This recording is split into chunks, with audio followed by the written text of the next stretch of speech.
ஆதியே துணை மரளி கைதிண்டா சாலை ஆண்டவர்கள் மெய்மதம் மெய்மன ஞானம் விண்டு கொண்டுமு பாலன்றெனது வில்லுவாய் மவு தேயது வித்தையே பிரம்ம வித்தை ஈதென வெற்றி வாழ்க்கையில் ஏறுமே. வித்தையே பிரம்ம வித்தை ஈது என வெற்றி வாழ்க்கையில் ஏறுமே. எல்லோருக்கும் நமஸ்காரம். இவ்விரிபுவன வேதமாமறைகளின் அதிகாரண செழுங்கலை கருவூலத்து ஆண்டவர்கள் திருவாயுரை விரிப்பு. இந்த மெய்ப்பாதை வேறு வேதம் ஆசான் திருமேனி. வேதம் ஆசான் திருமேனி. வேதத்தை ஓதினாலே புண்ணியம். வேதங்கள் பூராவும் தித்திக்கின்றன. வேதங்கள் பூராவும் தித்திக்கின்றன. வேத ஏட்டில் எழுதியுள்ளதை படிப்பதன் பயன் இறைவனை காண்பதுதான். வேத கலைவாணி உன் நாவில் இருக்கும்படி உன் நாவை நீட்டி அகட்டி வேதனாவாக வளர்க்க வேண்டும் என்பதுவே இறைவனின் எண்ணம். வாடாத கன்னி வயது பத்தான ஏடான கலைமகள் வாசம் செய்யும் நாவினை உடையவர்களே மறைமொழி மாந்தர். அவர்களே என் ஆசான். ஓதுமதி வேதகலைவாணி எந்தன் உளம் குளிர நாவில் நின்று முழங்கும் காப்பே.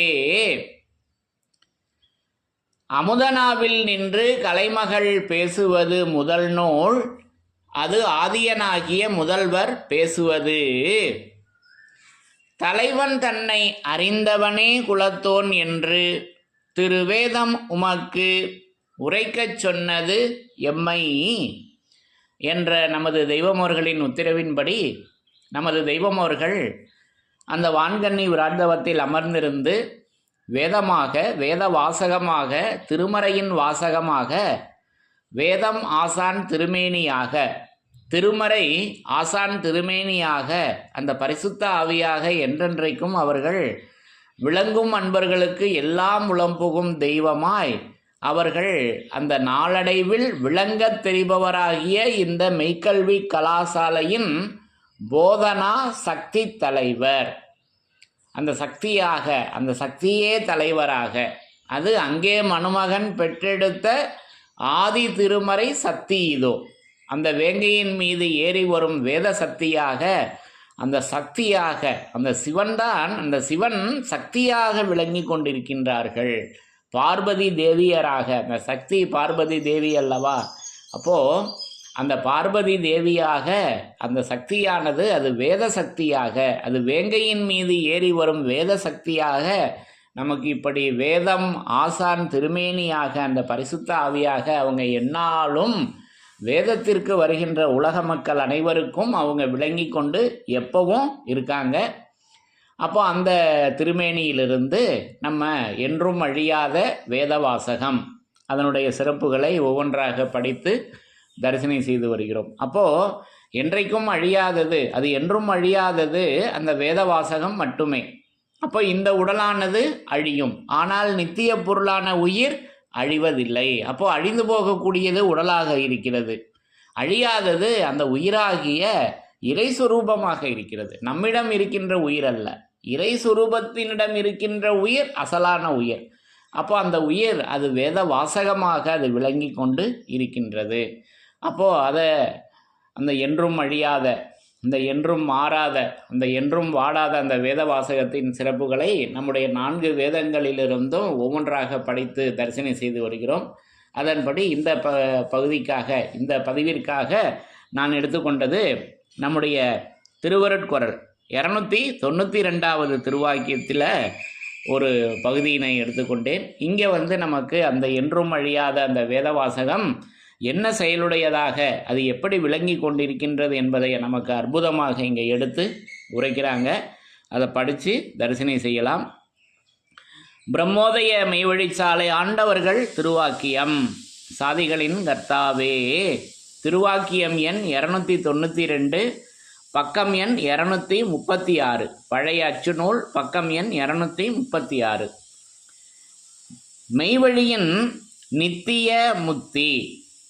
மெய்வழியின் நித்திய முத்தி பாபநாச தரித்திரிய சங்கார மகிழ்ச்சி பத்திரம் என்று ஒரு பத்திரத்தை அகில மனுக்குல அந்த ஜென்ம சாவல்ய எச்சரிக்கை பரிசு பக்தரம், அது ஆதிமை உதயபூரண வேதாந்தம்.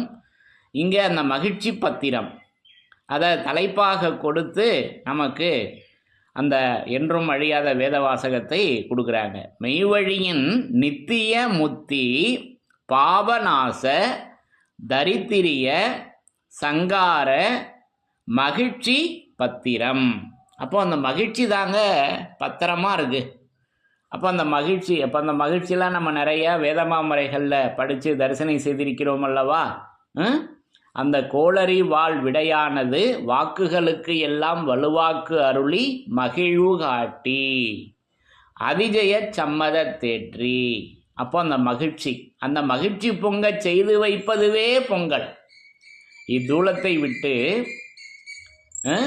அந்த மகிழ்ச்சி பொங்க செய்து வைப்பதுவே பொங்கல். அப்போ அந்த மகிழ்ச்சியாக அது அந்த வலுவான வாக்காக அந்த மகிழ்ச்சியினை நமக்கு அது திருவாக்காக, அந்த வலுவான வாக்கு அது வலுனா அல்லவா, அந்த வலுனா மறை வலுனாவாக அவங்க எப்பவும் விளங்கி கொண்டு அந்த மகிழ்ச்சியை நமக்கு பத்திரமாக எடுத்து எழுதி கொடுத்துருக்காங்க அல்லவா.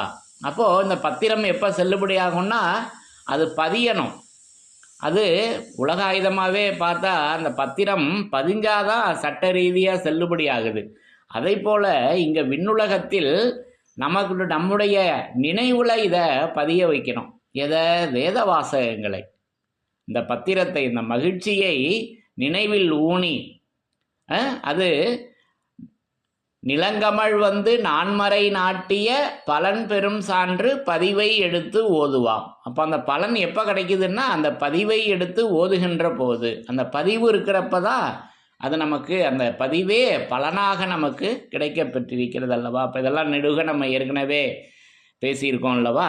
அப்போது அந்த மகிழ்ச்சி பத்திரத்தில் இங்கே நமக்கு அற்புதமாக அதன் மாறியதன் நாமம், அந்த அழியாதது எப்படி இருக்கிறது, அந்த என்றும் அழியாத அந்த வேதவாசகம் எப்படி விளங்கி கொண்டிருக்கின்றது என்பதை அற்புதமாக நமக்கு எடுத்து உரைக்கிறாங்க.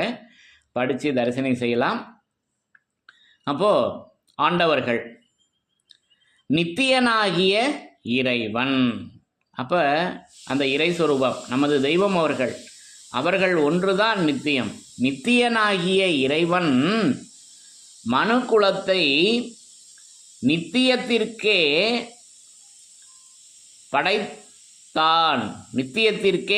படைத்தான். அப்போ நித்தியனாகிய இறைவன் மனுக்குலத்தை நித்தியத்திற்கே படைத்தான். அப்போ மனுக்குலத்தை நல்லா இங்கே விளங்கிக்கணும். இப்போ இதுக்கெல்லாம் நம்ம பொதுவாக என்ன அர்த்தம் புரிஞ்சு வச்சுருக்கோம்? மனுக்குலம் அப்படின்னதுமே உடனே எங்கே வந்திருக்கோம் அப்படின்னா நம்ம இந்த உலக மக்களாகிய நம்ம இருக்கோம் அல்லவா, அதுதானே தோணுது. இந்த மாமிச உடம்பு எடுத்திருக்க இந்த உலக மக்களை இப்போ மனுக்குலம், ஆறறிவு உடல் எடுத்திருக்கோம் அல்லவா. அப்போ இதுதான் நமக்கு தோணுது. அப்போ இதெல்லாம் நல்லா நின்று பார்க்குறப்ப நம்ம நினச்சிக்கிட்டு இருக்க புரிதல் இல்லை. இப்போ இதற்கு வேறொரு காட்சி இருக்கிறது. அப்போ இதுக்கு என்ன ஒரு உதாரணம் சொல்லலாம் அப்படின்னா, 6 என்ற எழுத்து எழுதியிருக்கு. 6 என்ற எழுத்து எண் 6 இருக்குது அல்லவா, அந்த 6 என்ற எழுத்து எழுதியிருக்குது. ஒரு பக்கம் இருந்து படிக்கிறப்ப அது 6 என்று தெரிகிறது. அதற்கு எதிர்பக்கமாக போய் நின்று அதே எழுத்து தான் அதற்கு எதிர் திசையில் நின்று போய் அதை படிக்கும் பொழுது, அதை பார்க்கும் பொழுது அது 9ஆக தெரிகிறது. இப்போ இந்த வித்தியாசம் இருக்கு அல்லவா. அப்போது மனுக்குலம் என்பது நம்ம நினச்சிக்கிட்டு இருக்கிறது பொதுவாக இருக்கிறது இந்த மனித உடம்பெடுத்த நம்மளை பேசி வர்றாங்க அப்படின்ற ஒரு புரிதல் பொதுவாக யதார்த்தமாக இருக்குது. அப்போது அந்த பக்கமாக நின்று பார்க்கும் பொழுது மனுக்குலம் என்பது, அந்த மனு என்பது அது ஆமனு என்ற நாமம் அல்லவா? இப்போ இந்த மனுலாம் நம்ம ஏற்கனவே மனுவை ஒரே தன்மையாகவே படைத்த இறைவன், ராஜகம்பீர பிரசங்கம், இதே திருவருட்குறளில் இதுக்கு முன்னாடி வர்ற திருவாக்கியத்தில் பேசி வர்றாங்கல்லவா? அப்போது மனுவை ஒரே தன்மையாகவே படைத்த இறைவன் முன்னே ஒரு மாதிரி இருந்து இப்போது வேறு மாதிரி இல்லை என்றெல்லாம் பேசி வர்றாங்க. அப்போது மனுவை ஒரே தன்மையாக படைத்த இறைவன், அப்போ அந்த தன்மையெல்லாம் நம்ம ஏற்கனவே வேதத்தின் சிறப்புகளில் அதே பகுதியில் படித்து தரிசனம் செய்திருக்கிறோம் அல்லவா? ஆகவே அந்த வேதத்தின் அந்த தன்மையை வைத்துத்தான், அப்போ அந்த தன்மை என்னவாக இருக்கிறது? வேதமாக விளங்கி கொண்டு இருக்குதுங்க. அப்போது மனு என்பது வேதத்திற்கு பேர் மனு அல்லவா? அது மனு ஈசன். அப்போ மனிதன் மனு ஈசன். அப்போ மனு என்பது அந்த இறை சுரூபத்தை, திருவேதத்தை குறிக்கின்ற வாசகமாகவும் இருக்குதுங்க. அப்போது இந்த புறத்தில் பார்க்குறப்ப 6ஆக தெரிகிறது, அந்த புறத்தில் சென்று பார்க்கும்போது 9ஆக தெரிகிறது. அப்போ இது எப்படி, இதை பழகித்தான் இதை விளங்கிக்க முடியும் அல்லவா? அப்போ அந்த மனுக்குலம், அப்போது வேதத்தை ஒரே தன்மையாக படைத்த இறைவன் அந்த மனுவை ஒரே தன்மையாகவே அந்த வேதத்தின் தன்மையை வைத்துத்தான், அப்போ அந்த மனுவை ஒரே தன்மையாக அந்த இறைவன் படைச்சிருக்காங்க. அந்த மனு என்னன்னா, ஆகவே அந்த வேதத்தின் தன்மையை வைத்துத்தான் இங்கே 69 சாதிகளைச் சேர்ந்த பல ஆயிரக்கணக்கான மக்கள் ஜீவன் முக்தி திசையில் அனந்தர்கள் என்ற நாமத்தில் வாழ்கிறது பிரத்தியட்சம். ஆகவே வேதத்தின் அந்த தன்மையை வைத்துத்தான் இங்கே மெய்வழிச்சாலையில் 69 சாதிகளைச் சேர்ந்த பல ஆயிரக்கணக்கான மக்கள் ஒன்றாய் கூடி ஜீவன் முக்தி திசையில் அனந்தர்கள் என்ற நாமத்தில் வாழ்கிறது பிரத்தியட்சம் என்று நமக்கு ராஜகம்பீர பிரசங்கத்தில் இதெல்லாம் நம்ம ஏற்கனவே வேதத்தின் சிறப்பாக படித்து தரிசனம் செய்திருக்கிறோம் அல்லவா? ஆக இப்படி அந்த மனு என்பது வேதமாக இருக்குதுங்க. அப்போ குலம், அப்போ அது ஒன்றே குலம் ஒருவனே தேவன். இப்போ ஒன்றே குலம் ஒருவனே தேவன் நமக்கு திருவாக்கியங்களையும் தலைப்பு வச்சுருக்காங்க அல்லவா? அப்போ ஒன்றே குலம், அப்போ அந்த ஒன்று தாங்க குலம். அப்போ அந்த ஒன்றெல்லாம் பாருங்கள், இப்போ ஒவ்வொரு வாசகமும் நமக்கு வேதத்திற்கு சாட்சியாக நமக்கு கொடுக்குது. அது வேதம் ஆசான் திருமேனியாக விளங்கி கொண்டிருக்கிறது அல்லவா? அவர்கள் விருப்பு சொர்க்கம், அவர்கள் வெறுப்பு நரகம், இது ஒன்றே வேதம். அப்போ அந்த ஒன்றே குலம், அதுதாங்க குலம். அது ஒருவனே தேவன். அந்த தேவன் இப்போ வேதமாக விளங்கி கொண்டிருக்கின்றார்கள். அப்போ அந்த குலம் அது என்ன குலம் அப்படின்றாக்கா, அதை நம்ம ஏற்கனவே நிறைய நம்ம வேதத்தின் சிறப்பாக படித்து தரிசனம் செய்திருக்கிறோம் அல்லவா? எங்கள் ஐமணி பொதிகையில் வருது, மிஞ்சியே விஜயன் மனம் போலறிவுண்டாக்கும் எங்கள் வேதகுல நாதர் சந்நிதி. அது எப்பேற்பட்ட சந்நிதி என்றால் அது வேதகுலம். அப்போது இந்த மெய்வழியில் 3வது குலம் பிறக்கப் போகிறது. அப்போ அது என்ன என்றால் அது வேதகுலம். அந்த 3வது குலம் அது வேதகுலம். அது மந்திர ஸ்திரமாகிய அந்த 3 நம்முடைய மீட்புக்கு தலையாகிய முறையான வணக்கம், மாசற்ற இரக்கம், வருங்கால தீர்க்கம், இம்மூன்றும் மந்திர ஸ்திரம். அந்த மந்திரமாகிய குலம் அதில் இப்போ நம்ம பிறந்து ஆகியிருக்கிறோம் அல்லவா? அப்போது அது வேதகுலநாதர் சந்நிதி. அப்போ ஆதி மான்மியத்தில் ஆதியோதய தலைப்பருவத்தில் அமுதகல ஞான போதம் 2வது காண்டத்தில் வருகின்ற பாடலை எடுத்து கொடுத்துருக்காங்க அல்லவா? இதெல்லாம் நம்ம ஏற்கனவே படித்து வேதத்தின் சிறப்பாக தரிசனம் செய்திருக்கிறோம் அல்லவா? அப்போ அங்கே என்ன வருது அந்த பாடலில்? விளங்கும் எந்தன் ஞான சபை மலர்ந்து ஓங்க வேதகுலன் மைந்தர் குடி தழைக்க கேளீர். அப்போ இந்த மெய்வாழ்வில் நம்ம தழைக்கணும் என்றால், அந்த வேதகுல மைந்தர்களாகிய நம்ம தழைக்கணும் என்றால் இந்த வேத வாசகங்களை, அந்த வேதகுலத்தை கேட்க வேண்டும். இது நமது தெய்வமோர்களின் தீர்ப்பு அல்லவா? ஆக இப்படியெல்லாம் அந்த குலம், அப்போ என் குலம் பெரிது உன் குலம் சிறிது என்றெல்லாம் நம்ம சொல்லிக்கிட்டு இருந்த நம்மை இன்றைக்கு சிறந்தது அந்த வேதகுலம் என்று இன்றைக்கு எடுத்து உரைக்க பேச வச்சிருக்காங்களே, இதல்லவா அந்த வேதத்தின் சிறப்பு. அப்போது பெரியானை பெரியான் என்று என்னை ஓங்கி பேச வைத்த அந்த பிறவா பேரு. ஆக இப்படி அந்த குலத்தினை நான் இப்படி அந்த மனு குலத்தினை அந்த திருவேதமாக நான் தரிசனை செய்கிறேன். ஏன்னா அதுதானே நித்தியம், அதுதானே என்றும் அழியாதது. நம்ம தான் அழிஞ்சு போயிடுறோமே.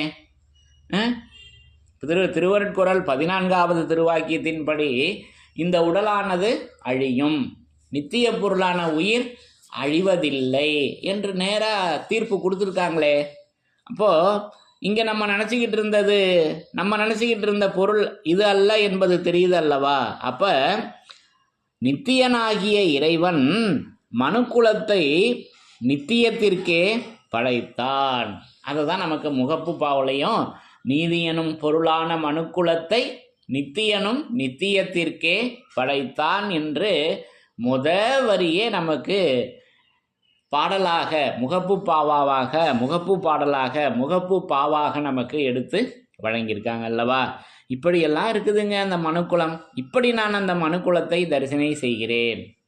இப்படி என்னுடைய புரிதலில் வேதத்தை படித்த அனுபவத்தில் இப்படி நான் அதை தரிசனை செய்கிறேன்.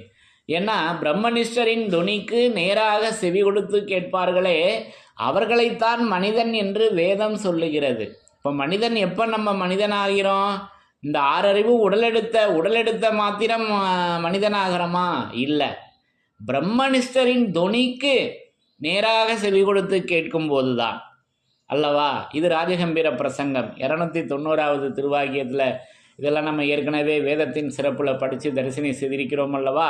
அப்போது நமக்கு செவிப்புலனை தந்தது எதற்கு? பெரியோர்களின் வேத துணிக்கு செவி சாய்த்து அதன் வழிப்படி நடக்கத்தான். இப்போ இதுவும் நம்ம திருமஞான குரலில் 64வது திருவாக்கியத்தில் படித்து தரிசனை செய்திருக்கிறோம் அல்லவா, வேதத்தின் சிறப்பாக. இப்படி நமக்கு அந்த மனுக்குலத்தை படைத்து தந்திருக்காங்க. தொடர்ந்து பேசி வர்றாங்க. நித்தியம் என்கிற அதுதான் அடுத்து வந்துடுது. அந்த என்றும் அழியாத அந்த வேத வாசகம் எப்படி இருக்குதுன்னு அடுத்ததே கொடுத்துட்டாங்க. நித்தியம் என்கிற அழியாத நிலைத்த சிறப்பு. பாருங்க, அழியாதது எப்படி இருக்குதுன்னா, அழியாத நிலைத்த சிறப்பு மனித குலத்திற்கு தான் சொந்தம்.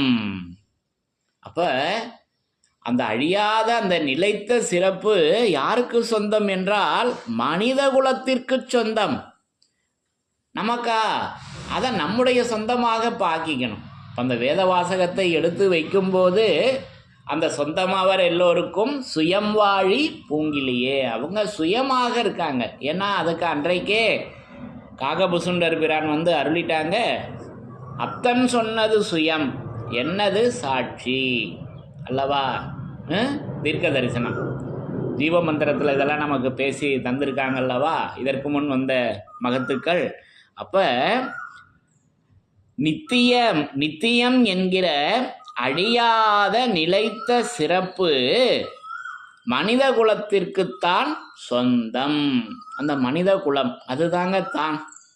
அப்போ அந்த தான் நான் தான், அது இறைவன் ஒருவனுக்குத்தான் நான் என்கிற ஆண்மை. ஆக இப்படி அந்த அழியாததை அது நிலைத்த சிறப்புங்க. அது என்ன சிறப்பு? அது வான் சிறப்பு. அது திருக்குறளில் வருகின்ற அந்த வான் சிறப்பு. அந்த வானமல்லவா சிறப்பு, அதல்லவா அது தடையே இல்லையே. பூமியில தான் நமக்கு தடைகள்.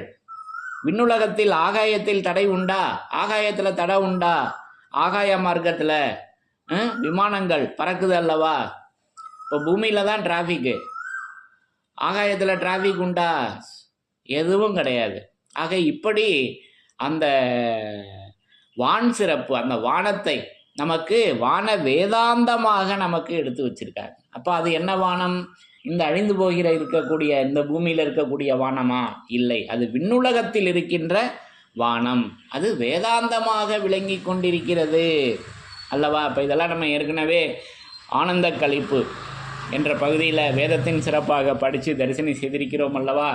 ஆக இப்படி ஒவ்வொரு வாசகங்கள்லையும் அவங்க அந்த வேதத்தின் சிறப்பை எடுத்து முன்னிறுத்தி நான் இப்படி வேதமாக விளங்கி கொண்டிருக்கின்றேன், வேதம் ஆசான் திருமேனியாக நான் இப்படி விளங்கி கொண்டிருக்கின்றேன் என்பதை நமக்கு தெய்வம் அவங்க இப்படி நிரூபணை செய்து கொண்டே என்றென்றும் அந்த வேத வாசகமாக விளங்கி கொண்டிருக்கின்றார்கள். அப்போ நித்தியம் என்கிற அழியாத நிலைத்த சிறப்பு, நித்தியம் என்கிற அழியாத நிலைத்த சிறப்பு மனித குலத்திற்குத்தான் சொந்தம் என்று இன்னும் தொடர்ந்து அந்த மகிழ்ச்சி பத்திரத்தை தெய்வம் அவங்க நமக்கு கொடுத்து வச்சிருக்காங்க.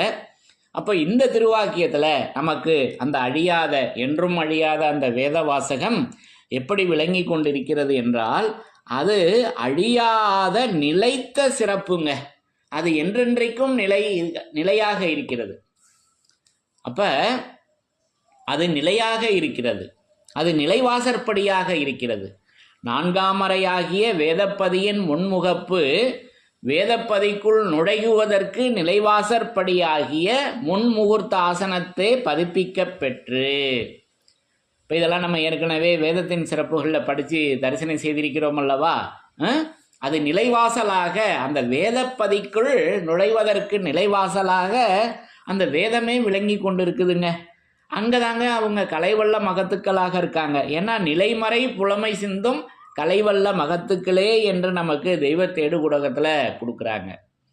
அப்போ அன்றைக்கே தமிழ் கடவுள் சிவசுப்பிரமணிய பிரான் அவர்கள் கோணடா குருநிலையை தெரிய காட்டி குலதெய்வம் இது என்று குறித்து சொல்லி என்று அன்றைக்கே அந்த நிலையை பற்றிய தீர்க்க தரிசனத்தை குருவினுடைய நிலையை, இந்த நிலையானது குருவாக விளங்கி கொண்டிருக்கின்றது என்பதை அன்றைக்கே அவர்கள் தரிசனமாக கிட்டத்தட்ட 10,000 ஆண்டுகளுக்கு முன் அவதரித்த தமிழ் கடவுள் அன்றைக்கே அவங்க தீர்க்க தரிசனம் எழுதி வைத்திருக்கிறாங்களே, குருநிலை அல்லவா? இப்படி அந்த நிலைத்த சிறப்பாக அந்த வேத வாசகம் விளங்கி கொண்டிருக்கிறது என்பதை நமக்கு அற்புதமாக இந்த பகுதியில் கொடுக்குறாங்க.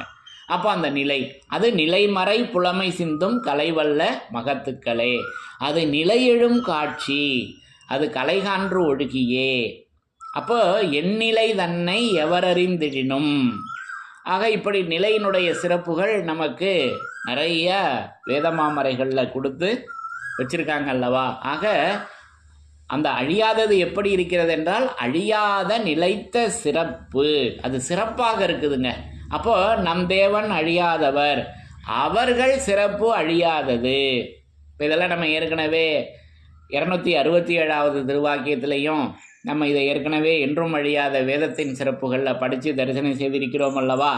ஆக இப்படி அந்த சிறப்பு அது வான் சிறப்பாக, தூலத்தின் சிறப்பு அல்ல, நம்ம நினச்சிக்கிட்டு இருக்க இந்த தூலத்தின் சிறப்பு அல்ல, அது வான் சிறப்பாக, அது நிலைத்த சிறப்பாக அது நமக்கு இருக்கிறது.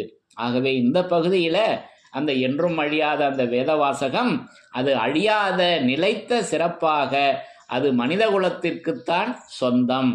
அந்த சொந்தக்காரர்களை நாம் ஏற்படுத்தி கொள்ளணுங்க. அப்போ அந்த சொந்தம் யாரு?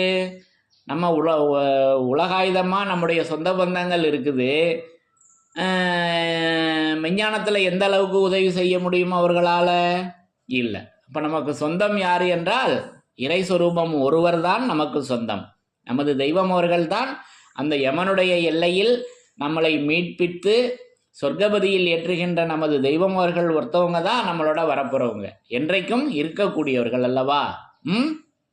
ஆக இப்படி அந்த சொந்தத்தை நமக்கு, அதை இப்போ வேத வாசகமாக நமக்கு அந்த சொந்தத்தை, அந்த சொந்த பந்தங்களை இப்படி நமக்கு அந்த சொந்தம் அவர் எல்லோருக்கும் அதை சுயமாக நமக்கு அதை வழங்கியிருக்காங்க. அப்போ அந்த சுயம், அப்போ அத்தன் சொன்னது சுயம், அந்த சுயம் நமக்கு அவர்களுடைய அந்த மௌனதாரையாக இப்படி விளங்கி கொண்டிருக்கிறது என்பதை நமக்கு அந்த சொந்தமாக எடுத்து இந்த திருவாக்கியத்தில் அது அழியாத நிலைத்த சிறப்பாக அந்த வான் சிறப்பினை நமக்கு இப்படி அது வேத வாசகமாக, வேதம் ஆசான் திருமேனியாக, அந்த நிலையாக, அது கோணடா குருநிலையாக, அந்த நிலை அது நிலைமறை புலமை சிந்தும் கலைவல்ல மகத்துக்களாக அந்த நிலையெழும் காட்சியினை நமக்கு அது கலைகள் 64ற்கும் அப்பார் தாண்டி மேம்பட்ட ஓர் கலையாகிய வேதம், அந்த மேம்பட்ட ஓர் கலையாகிய வேதம் கடந்த செழும்புணர் சலாசன அரசு பீடமாகிய திருவீச்சென்னும் சிவசிகர குரசலங்கிருத பிழம்பென்னும் அந்த பிரம்மரந்திர அதிமகோன்னத நிலையை. அவ்வளோ விஷயம் இருக்குதுங்க அந்த நிலையில். இப்போ இதெல்லாம் கண்டு தரிசிக்கணும் அல்லவா? இதெல்லாம் என்ன என்பதை வேதமாமறைகளில் இதற்கான விரிப்புகள் நிறைய வச்சுருக்காங்க. பாருங்கள் அந்த நிலை எப்படி சொல்லி வர்றாங்க. கலைகள் 64ற்கும் அப்பார் தாண்டி மேம்பட்ட ஓர் கலையாகிய வேதம். இப்போ இது நம்ம ஏற்கனவே அந்த ஆயக்கலைகள் 64ல் மேம்பட்ட கலை எது என்றால் அது ஓர் கலை. அது வேதமாக விளங்கி கொண்டிருக்கிறது. அது வேதம் ஆசான் திருமேனியாக விளங்கி கொண்டிருக்கின்றது என்பதை நம்ம ஏற்கனவே வேதத்தின் சிறப்பாக படித்து தரிசனம் செய்திருக்கிறோம். அந்த மேம்பட்ட ஓர்களையாகிய வேதம் கடந்த செழும்புணர் சலாசன அரசு பீடமாகிய திருவீச்சென்னும் சிவசிகர குரசலங்கிருத பிழம்பெண்ணும் பிரம்மரந்திர அதிமகோன்னத நிலை. அந்த நிலையில் நம்ம நிற்கிறோங்க. அப்போது யமனனுகா பரிசுத்தவான்களின் சபையில் யமன் கைவசப்பட்டு பிணநாற்ற தீட்டுக்குரிய நரர் நிலை நிற்பதில்லை என்ற வாசகம் நம்முடைய புன்னரங்க தேவாலயத்தில் இறைவன் அமர்ந்திருக்கக்கூடிய அந்த ஜீவசிம்மாசன கொலுவில் அந்த ஜீவசிம்மாசனத்திற்கு மேலே இந்த வாசகம் எழுதியிருக்கல்லவா? அப்போது அந்த நரர் நிலை நிற்பதில்லை. அப்போ நிலை நிற்கணும், நம்ம நிலை நிற்கணும். அப்போ நம்ம தேவனாக ஆகிறோம். அப்போ எப்போ தேவனாக ஆகிறோம்?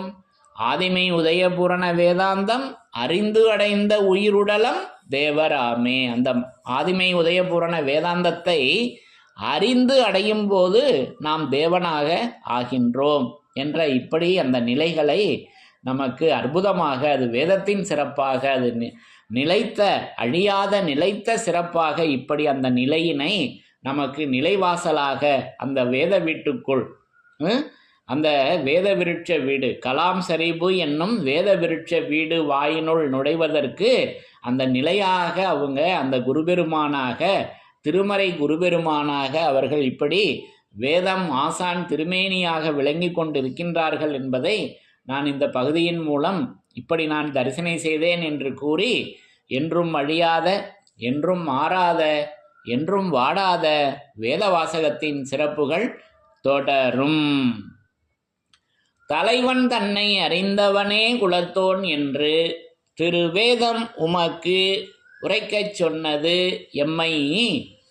என்றும் அழியாத வேத வாசகத்தின் சிறப்புகள் தொடரும். எல்லோருக்கும் நமஸ்காரம்.